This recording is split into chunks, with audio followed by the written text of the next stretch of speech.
at this point now, it's my privilege to welcome to us and to welcome to our first session of the year, the coach from Azusa Pacific, Andrea Blackett. So Andrea is the assistant head coach at Azusa Pacific University, and she previously was at UCLA and her alma mater, Rice University, where she was one of the most successful women's track and field athletes in that program's history. She is a two-time Olympian. She was in the 2000 and 2004 Olympic Games. And during her 11-year professional career, she also went on and made it a third Olympic appearance as serving as the head track coach for her native country of Barbados at the 2008 Beijing Olympics. And her topic this evening is team motivation and engagement during a pandemic.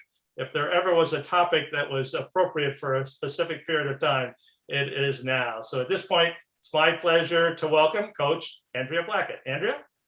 All righty. Am I able to, I think I need to. You're all good to go. Share my screen? Yes, you need to do that and we'll be ready. It says that it's been disabled. Your sharing has been disabled? Yeah. Let's see here. I don't know why that would be the case. Let me look here. Oh, you know why? I think I have it right here.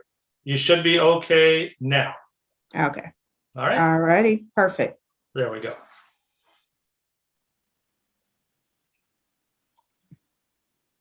There it is. All righty. All right. Good evening, everyone. Just like I said, like Tim said, appreciate being here. Appreciate the invitation. My topic today is how to deal with the challenges of coaching and keeping your team motivated during a pandemic. And I'm just going to share with you the things that I learned over the last 12 months and the things that I was able to do. And we just got our season started last week, and I think we're off to a pretty good start. So I'm going to share with you some of the things that I did and some of the things that I learned over the past 12 months. All right, so here are the topics that I'm going to cover. I'm going to talk about leadership. I'm going to talk about expectations of the coach during this year, during the last 12 months, realities of a 2021 track season, talk about a couple of things that I would have done differently last March had I known where we would be right now. And then I'm going to offer a few recruiting tips for you guys as high school coaches. All righty, so leadership, what does this mean right now? As always, leadership is one of the most important roles of the coach, but more so now than ever. Our athletes are looking for someone to give direction to them. They're looking for guidance, and they're looking for it anywhere. And so it's really important that they know that there's some kind of stability and consistency in their lives. And it's up to us as coaches to provide this for them. We have to set parameters and give specific expectations of their behavior during practice and away from practice, if you have the opportunity to practice with them. You have to let them know that bad choices can have immediate consequences. I know for us, last fall, we were given the opportunity to have a 6-week training camp on campus, and a couple of student athletes had an indoor gathering at their home, and someone happened to have COVID who was there, and that cost them, a big chunk of that training block of time that we were able to be on campus. So you got to make sure you express to your kids that you have to be careful the kind of choices that you're making, because it can not only affect you, not in the past where you make a bad decision and it only affects you. Right now, if you make a bad choice, it can affect your entire team. So you've got to make sure you have these conversations with your kids. The spring break coming up.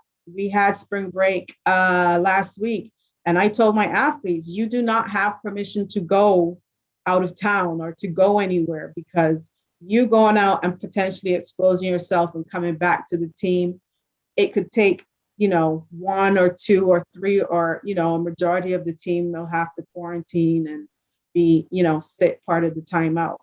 So make sure you set your expectations clearly. And I really think that when you are upfront with your athletes and you set the expectations up from the beginning, that they will adapt and they'll adjust, and they really complain if they know what's expected of them from the beginning. So make sure you're very clear and upfront. All right, so next let's say adapt, then adapt again. That's definitely been the name of the game for the past 12 months, right? On Monday, there may be one set of rules, and this is the way things are going to be, and this is what's going to happen. And by the time you get to Friday, all of those rules have been thrown out the window. So we have to be adaptable. The one thing that we have learned over the past 12 months is that the situation is going to change. You can't depend on anything. So you have to be adaptable, and you have to be prepared to make adjustments and change at the drop of a hat. I also realized that I have to throw away my usual training plan. I can't just stick to the things that I'm used to doing. I've now been coaching in a collegiate setting for about 15 seasons. So I've got training plans from years and years that I can reference. Well, I wasn't able to use any of that this year. I had to start from scratch because the parameters are completely different this year. So throw away your usual training plan, but you got to make sure you always stick to your basic principles. Never depart from your basic principles, and make sure that you're using the best use of the time that you have with your athletes. Don't waste a lot of time on things that aren't super important, and use what you have where you are. Like I said, last fall, we weren't allowed on campus, but we were training in the park. We were running up hills. We were using whatever we could find.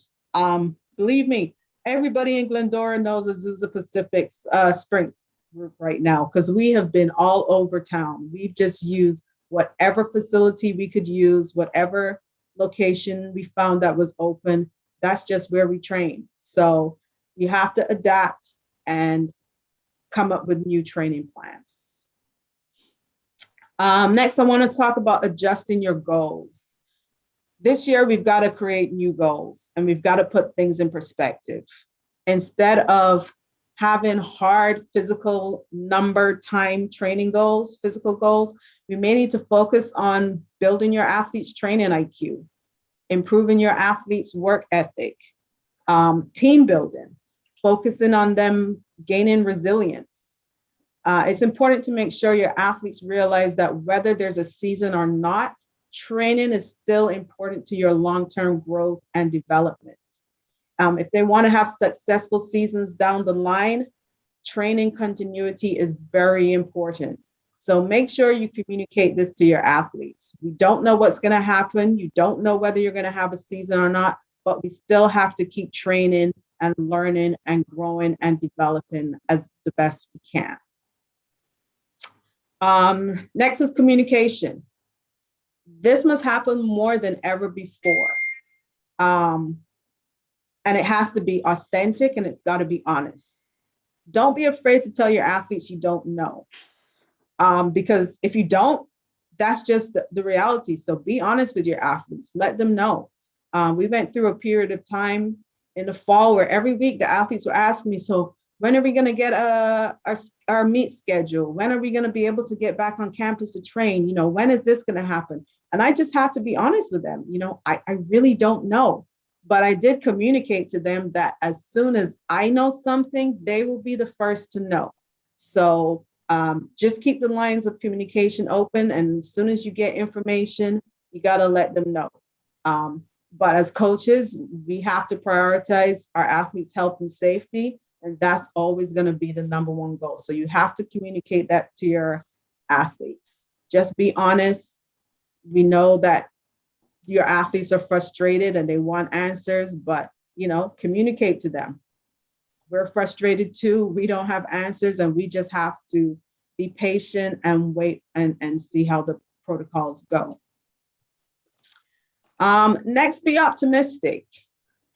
I always tried in my conversations with my athletes this past 12 months to be optimistic.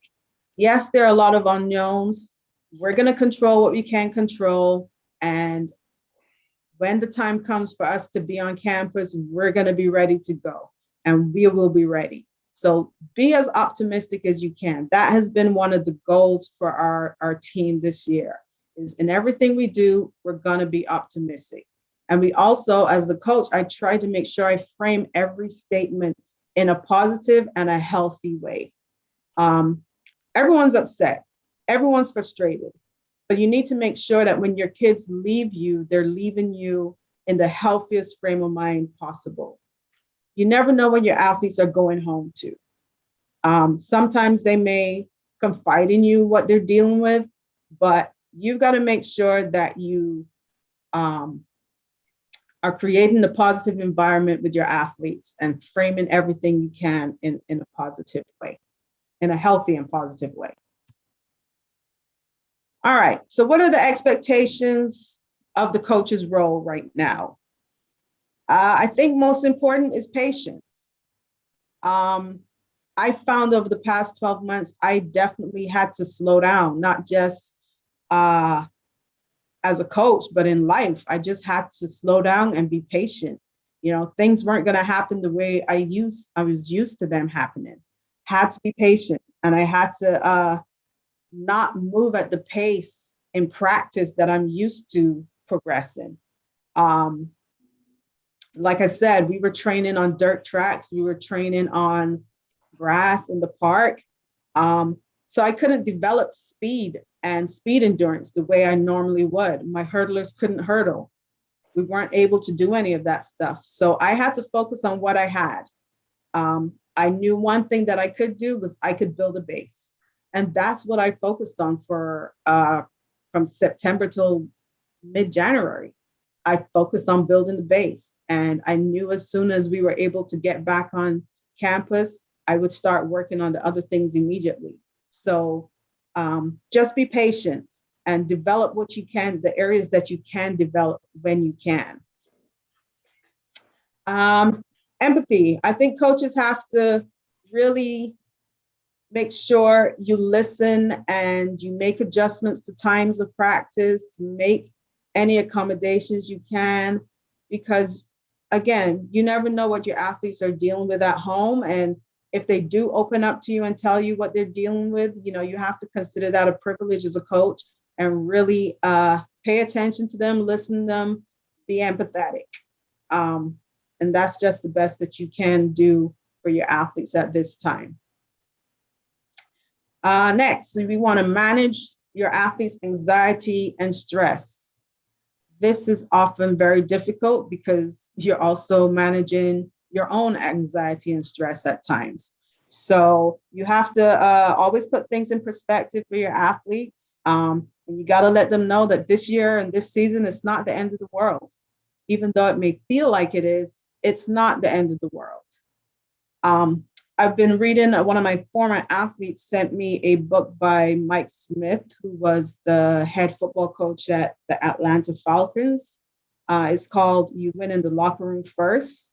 And there are a couple of takeaways I have from that book that I'd like to share with you. He said, you must have amnesia about past negative experiences. This book was written before the pandemic, but I think that is so important right now. We have to have amnesia about 2020, about so many things that happened in 2020. We just have to completely forget about it and move forward. Because you can, if you sit and you dwell too much on the negativity of the past 12 months, it can definitely seep into the future. So you have to have amnesia and just keep moving forward. Another thing he said that I thought was great was he said, it's never a bad day. It was just a bad moment. I find sometimes when we, if you wake up in the morning and something bad happens right off the bat, we can say, oh, that's just a bad omen. That's just a hint that the rest of the day is going to be bad. And we can't look at things like that. It was just one bad moment. And you can now choose how to project that on the rest of the day. You can either make it be an entirely bad day, or it was just a bad moment. It was just a bad thing. And I think that's also how we have to look at the past 12 months. Yes, it was a bad 12 months, but that does not have to affect the next 12 months that are coming ahead of us. Another thing that he said that I thought was really great was he said that you can't be stressed and thankful at the same time. One of the things that my athletes, I've been talking to them about this year is we have to be thankful. There's so many other schools or programs that aren't having a season at all. And so we have to be thankful that we're here, we're together, we're relatively healthy, and, we can just, be thankful for where we are. Next, rebuild confidence and trust. I think this is very difficult because we've got athletes who haven't competed in over a year. And in some cases, it's been longer than a year. And this can play mind games with you and make you feel as though you're starting from scratch. I compare it to, I know for me as an athlete, I had an injury one year that kept me out the entire season. And that next season, it was so difficult. The mental battle was so difficult. Trying to regain confidence and trying to trust that this won't happen again. And I really think that right now it's really important for us to rebuild confidence and build our athletes up and just get them to, like I said again, have amnesia about the past and fully commit and fully trust in the process of what we're doing. Constantly build them up, emphasize the positives, and show them the things that you can see that they are doing well. I've tried every month while we were in a holding pattern. I tried to do some kind of testing so that they can see their progress. You got to make sure that you get creative and do what you can to help build them back up. It's hard to trust when you've had a season ripped from you, especially when you have a lot of athletes who probably were really in good shape and were ready to go. I mean, my team, we literally were at the indoor national meet and were, told everything was being shut down and we had to get home immediately. And that's a hard thing for them to forget. But, we all have to, have amnesia about the past and just focus on moving forward. All right. Next, we got to adjust our priorities, and they may not be time or goal focused this year. This may be a season where getting your athletes to the line healthy may be the win. We have to change our priorities. Winning CAFs can't be the goal for everybody this year. You've had a very short preparation period, and you got to make adjustments and have realistic goals and priorities this year. So for example, in my group right now, I've got a group who's been here. They've been training wherever they could since September, and some of them are ready to go. I've got some that only got to campus about 4 or 5 weeks ago, and they did a decent job at home on their own in the fall. And so they're getting themselves ready and they're easing back into it. And they'll probably be ready by conference meet at the end of April. And then I've got some athletes that, I sat them down and had conversations and I was very honest with them, and they're training and they're getting ready for spring 2022. But that's just a reality of where we are. I don't want to rush anyone into a season and get them hurt unnecessarily. But everyone who's healthy that's here is doing some kind of training. So you have to make sure you separate your groups out. Right now, I have 2 completely separate training groups. And I did that because I've just got people in 2 different stages of fitness. So I know that may not be a realistic situation for a lot of high school coaches, but you have to do the best you can to meet your athletes where they are. And again, you want to manage expectations because you don't want to allow your kids to go into the meets with unreasonable hopes and dreams and expectations. Be as honest as you can be with them. This may not be the season for them to run personal bests if they haven't had a big training block. This may be the season where, okay, we want to improve technically, we want to improve our hurdling, we want to improve our running form, sprint form, block technique. Just try to manage their expectations this year. Okay, so changes in the coach's role. I think that we as coaches have to acknowledge that the pandemic is real, and the effects of the pandemic are real. It may be years before we can know what the actual cost of this pandemic will be to people emotionally, physically, and psychologically. It doesn't make sense trying to ignore it. We have to acknowledge how difficult this time has been for our athletes, and we have to hear them out and acknowledge their loss.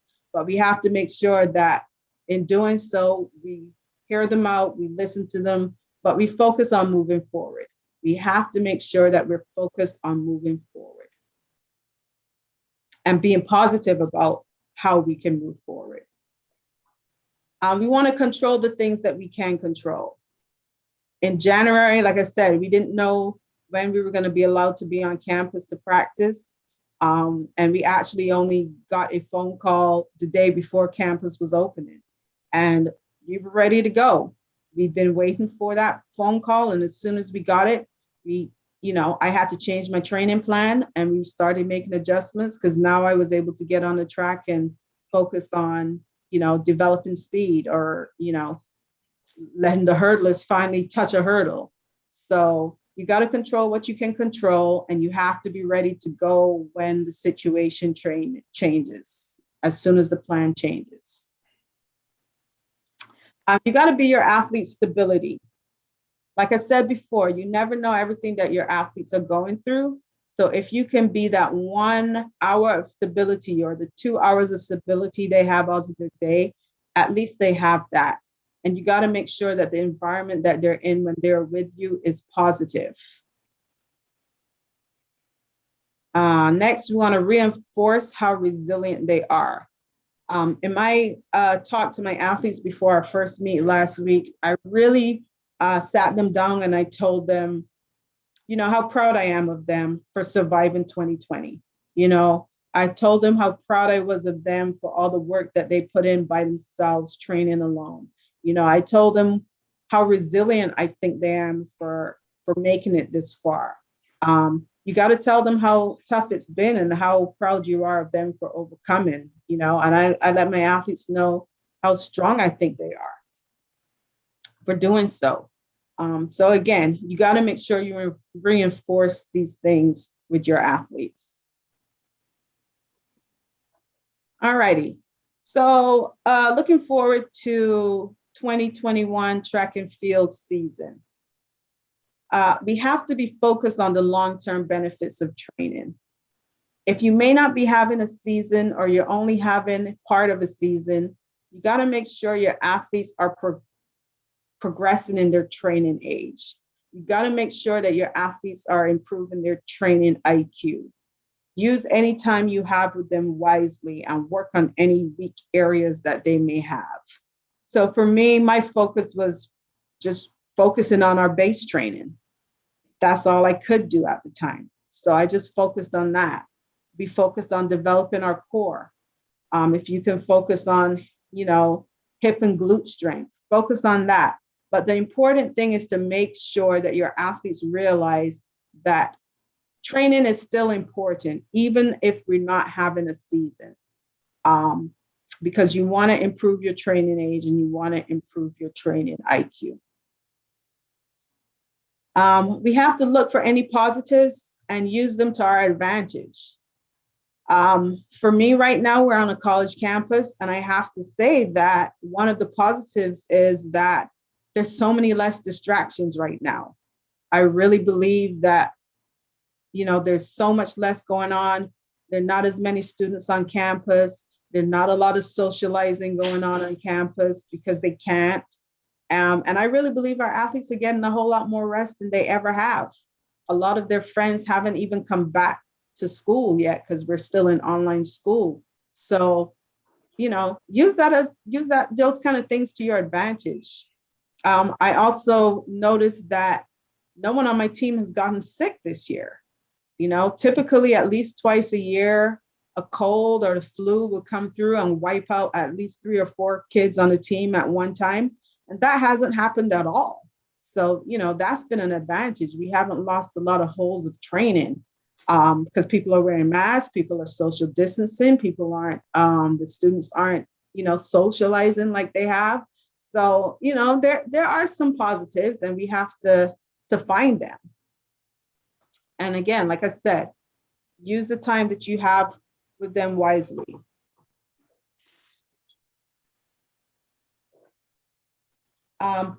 So if you don't have any competition, you want to create tests that are appropriate. One thing that my athletes really enjoy, they love doing timed runs. So instead of saying, okay, we're going to run a 300 and we're going to time it, they like if we do, okay, we're going to run for 40 seconds hard, 45 seconds hard, or 35 seconds hard. They really like that. And it's a way for them to compete against themselves versus competing against someone else.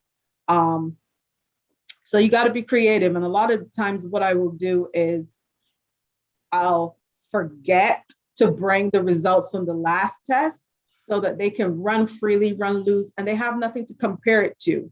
I think that's a really good way for them to get something positive out of the experience. And it gives them confidence in what they're doing. And it makes them feel like they're progressing. It makes them feel like they're improving in some way, since they don't have, the meets that they usually are used to having. You want to give them confidence that they can survive and thrive in whatever the outcome. I keep telling my athletes, if you've made it this far, you survived 2020. Even if there's no season, you will be okay. Losing our indoor season was really tough for us because, we knew we had a few girls that could really, really do a good job. We had, a few guys who were in really good shape, but we had to move on and we had to forget about it. And, we have to have confidence that we can thrive in whatever the outcome is for them. And okay, you also have to allow them to openly vent.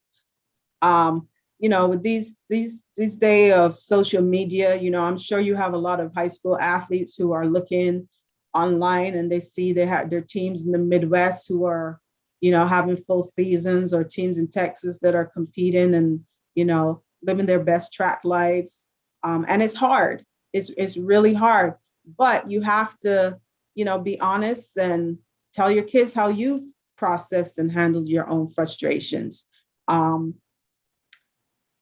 just have to deal with what we have. We got to work with what is in front of us. So again, this year, it might be important to focus on the aspects of being part of a track and field team if you don't have a season. Focus on team building, be creative, create little team bonding activities and team building activities. Even if you don't have a season, you have to work with what you've got. And you have to remind your kids that this is temporary. Everything in life has a beginning and it has an end. So don't allow season 2021 be more important than it needs to be. It's not the be all and the end all.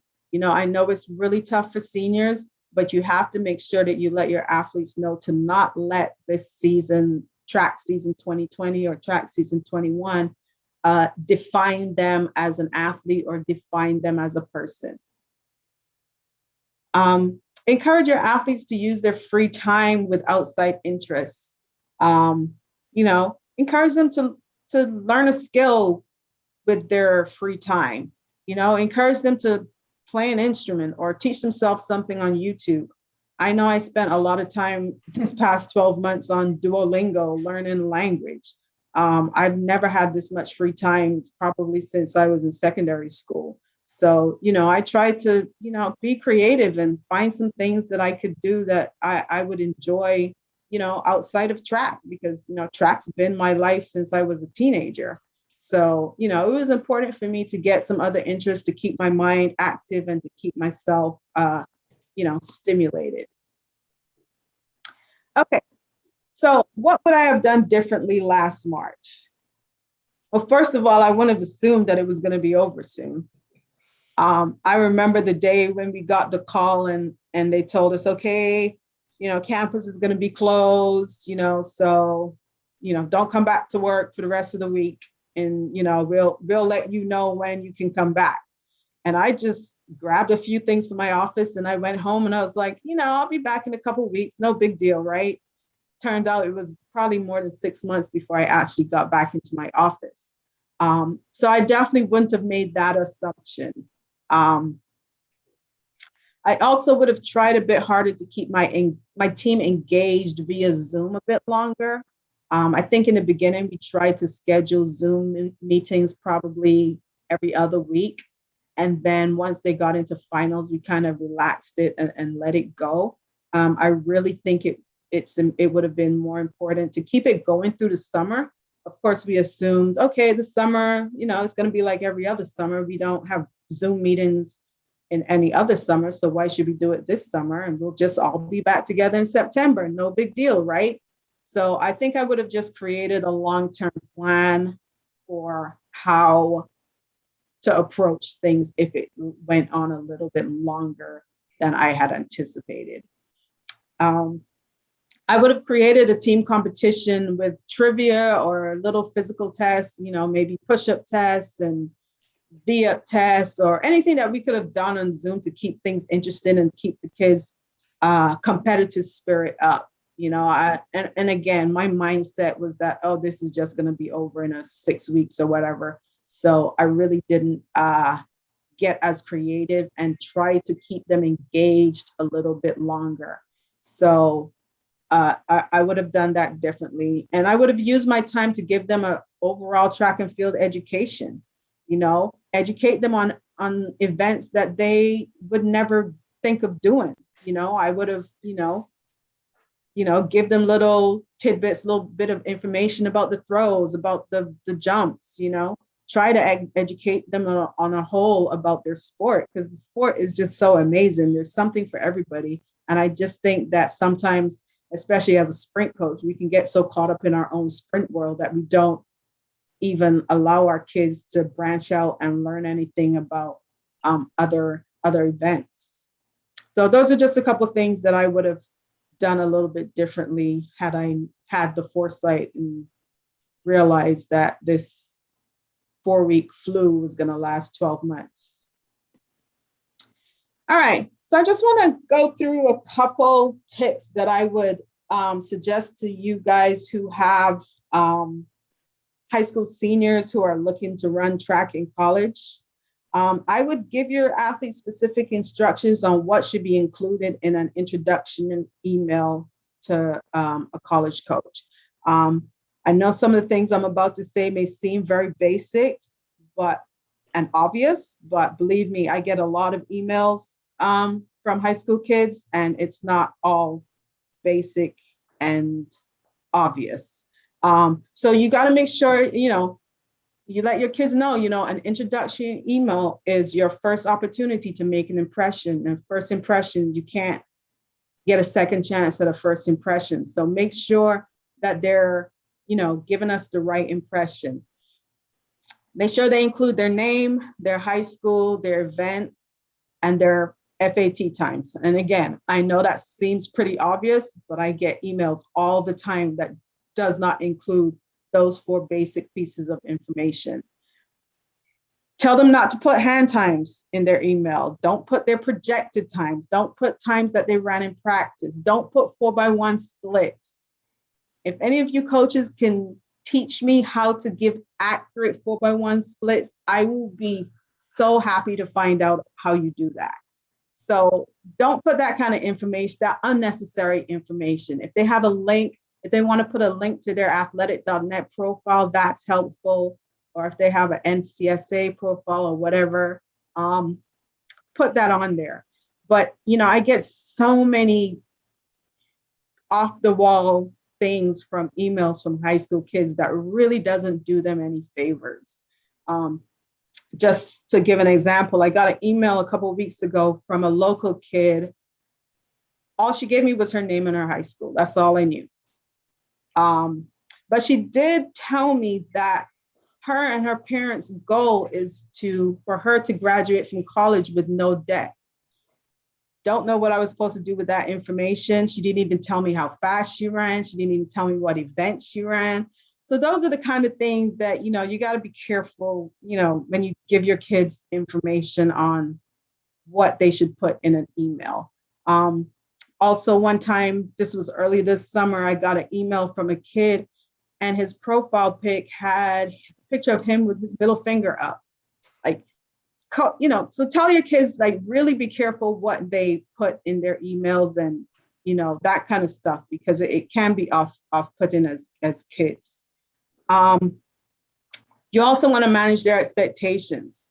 The reality is that there's a lot of college kids that aren't leaving college this year because they got that extra COVID season. So there's not as much money floating around as normal. We do have recruiting money, but it's definitely not as much as we thought we were going to have this year. So make sure your kids manage their expectations, and explore all levels. I don't think there's anything wrong with, if you have D1 dreams, that's great. But there's some great D2 schools. There's some great junior college schools that all have money. So make sure you explore all options and, send out as many emails to coaches as possible. There's nothing wrong with an athlete sending out 100 emails. There's absolutely nothing wrong with it. I wouldn't advise you to put all 100 coaches on the same email, but if you send 5 emails out a day, there's nothing wrong with that.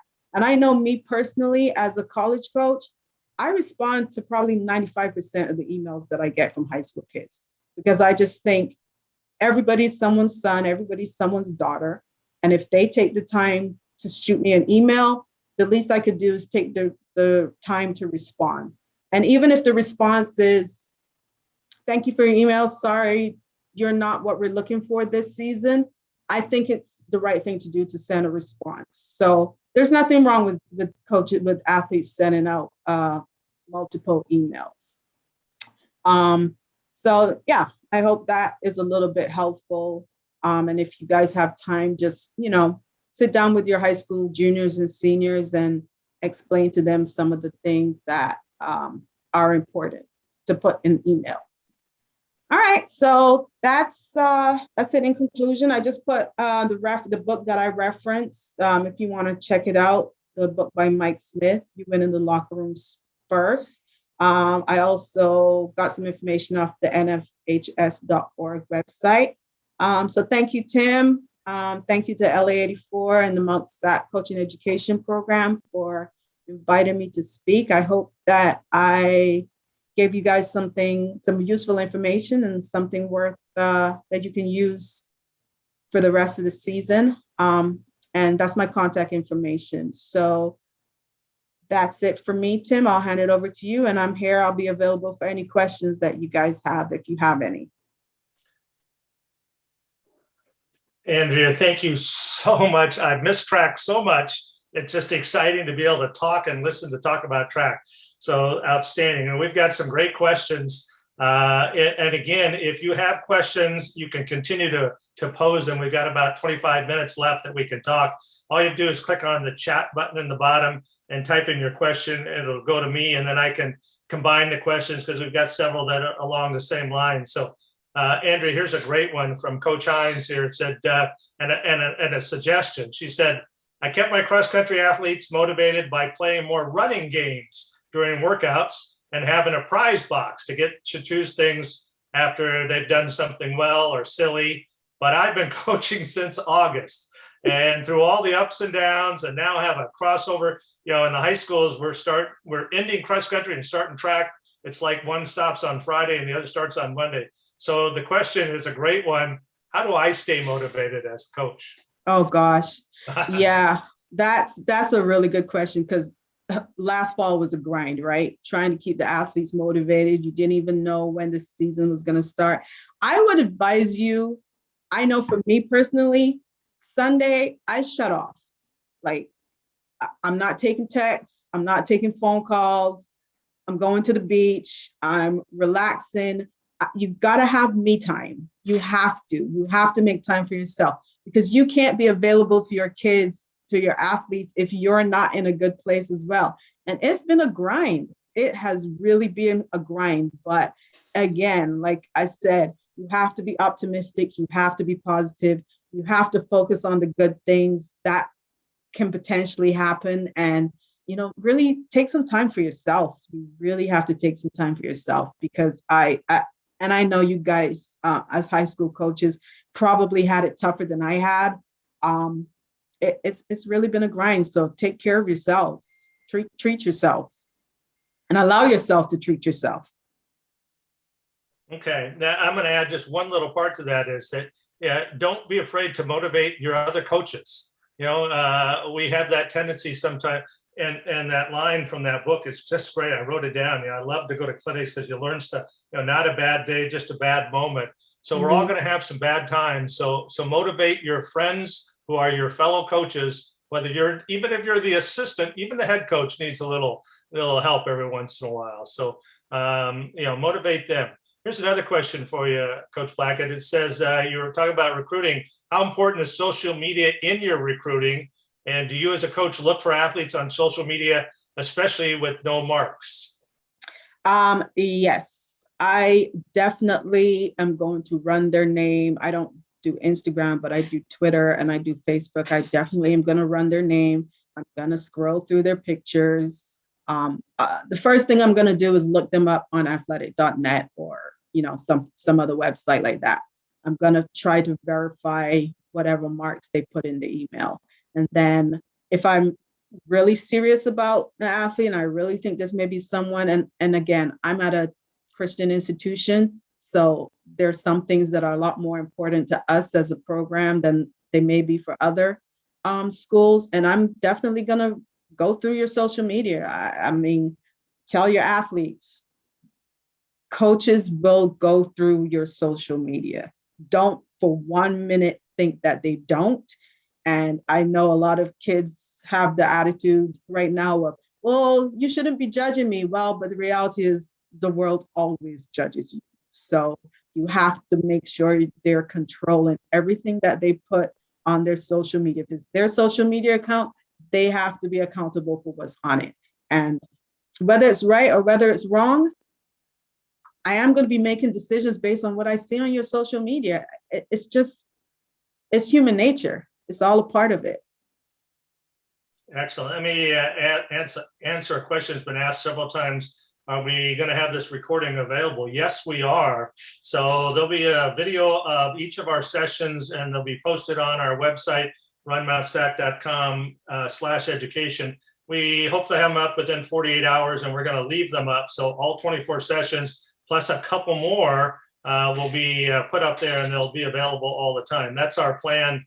For those of you who have attended our clinics in the past, one of the things we hope to do next year when we're back in and we have Coach Blackett on the track showing us blocks and hurdles and all that, is we're going to bring them back during the season to be able to answer questions. So not only will you get to see them in person, but you'll be able to follow up and say, now you said in February we should be doing this in April. Well, it's April and my kids aren't, it'll be great. You'll have that opportunity here. So just a couple more questions if we can. This is a great one here because in talking to coaches, they've been talking about maybe they may just have one level, maybe varsity only this year. They may be asked that they cannot keep everybody.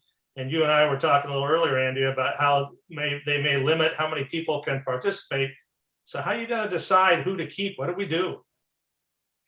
Yeah, that's a tough one. And again, like I said, some kids may not get the opportunity to compete this year, but you got to get creative and find other things for them to do and keep them active, because even though they don't have a 2021, 2022 is going to come.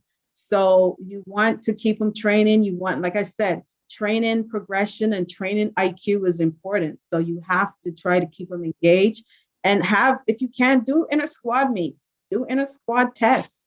Just, keep them involved. I mean, track is such an amazing sport, and I really shudder to think of the number of kids we may lose because of the pandemic. So keep it fun, keep it light, especially for the JV team. If you can't get them out, keep it fun, try to do whatever to keep them engaged, but you definitely have to get creative. And you as high school coaches, talk to each other and ask each other, how were you able to do things? How were you able to keep your kids engaged, especially that JV squad that may not get a chance to compete at all? Excellent. Here's another great one here. So, during the season one in high school, they canceled the state meet, the section meets, and a lot of leagues canceled their league finals. So we hope in track it'll be slightly different, but gosh, like you said, the weekend they told you to come home and come back in a week. We've heard that one before. So how do we, if we set goals for a championship season and they keep changing on us, so how do we set goals? What should we be doing? And then how do we change those goals once they change the game on us? Yeah. And that's why, like I said, this may not be the year to set hard, fast. Okay, I want my kids to run this time. We want to run this. We want to break 4 minutes in the relay. This may not be the year for that. This may be the year to set goals that aren't as tangible. Are we all positive during the season? Have we improved our running technique? Those are the things that we may have to focus on this year. It's tough because the game keeps changing. It keeps changing. So it doesn't make sense locking yourself into, okay, the goal is making CIFs. Well, they may reduce the numbers they allow in at CIF or something like that. You just never know. So you got to try to create goals that aren't as hard, fast this year. Yeah. Let's finish with this one from Coach Martinez here. It's great. You mentioned to be positive towards your athletes after every training session. So what are some of the things you say to reinforce that? And then what do you say or do if the athlete is in their head too much about a bad practice? Well, there you go. Yeah. So for me, when I'm talking to my athletes at the end of the day, I try to come up with at least 3 things that they did well, right? Instead of focusing about what didn't go well, let's talk about what we did great. Emphasize on those things first. And then the athletes in their head, that's a tough one. And that's a long-term plan. I've had situations with athletes that are in their head a lot, and it's not something that's they're not going to just get over it. Okay. But that is something that Rome wasn't built in a day, but they were laying bricks every day. That's the process when you have athletes that are in their head. Every day you have to lay a brick, you have to drop seeds, and you have to drop little nuggets of positivity. And you have to, like I said to my athletes this year, 3 things we're going to do. We're going to be positive, we're going to be optimistic, and we're going to be thankful. So that is our goal for this season. And so I had an athlete after they competed this past week, and they came to me and they said something really negative about their performance. And I said, well, wait a minute. How is that positive? How is that optimistic? So they have to pause and reframe what they were saying.